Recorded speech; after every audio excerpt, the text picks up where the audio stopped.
Aos 21 anos, o finlandês Linus Torvalds criou o Linux, sistema operacional livre que está presente na maioria dos computadores que armazenam o conteúdo da internet.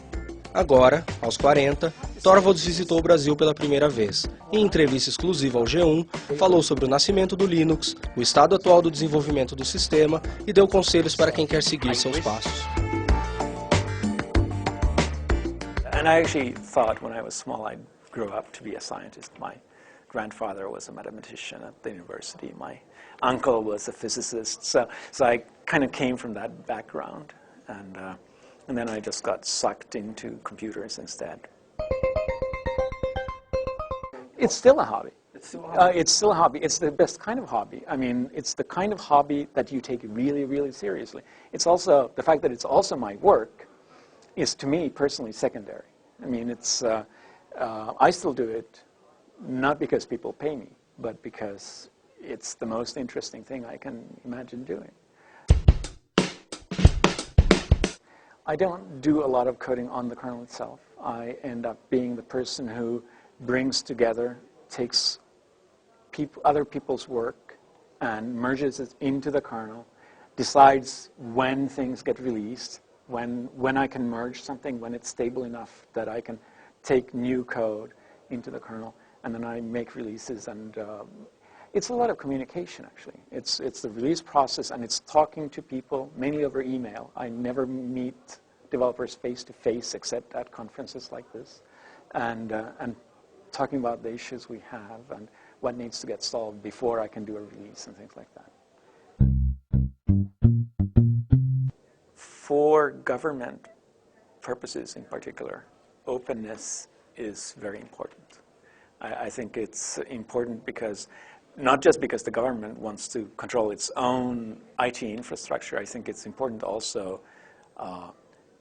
for the people. I think it's important that people also feel that government is open in all respects, that you know what the issues are, that there's nothing hidden. And I think that's true of infrastructure for IT as well as just the discussion in general in politics.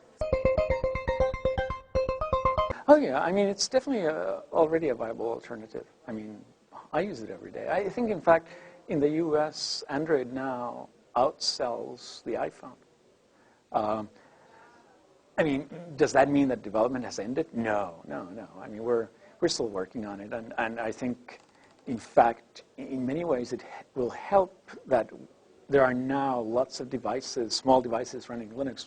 It makes it easier for people to find people to develop for that kind of form factor. It used to be that it was easy to find people to program for a desktop environment because there were a lot of PCs around. It's also people want to program for what they use. So if you use a desktop or a laptop as your main tool, most programmers would want to program for that environment because that's the environment you're comfortable with. To me, a tablet is kind of inconvenient. It's big enough that you can't put it in your pocket unless you have a really big pocket. And at the same time, it's like, so it's not completely portable. And at the same time, it's also somewhat limited when it doesn't have a keyboard. So to me, tablets are, I don't know. I'll have to see how it works out, but I'm not convinced. I like to do my real work with a real keyboard and a big screen. And then I would like to have something small and really portable to take with me when I move around. So for me, the right choice is a laptop or a desktop and a cell phone. And the tablet seems to me to be pretty awkward. When I did it, when I started, it wasn't because I wanted to change the world. I did it because I was just really interested in computers. So my advice to some degree would just be that try to find something that you're really interested in.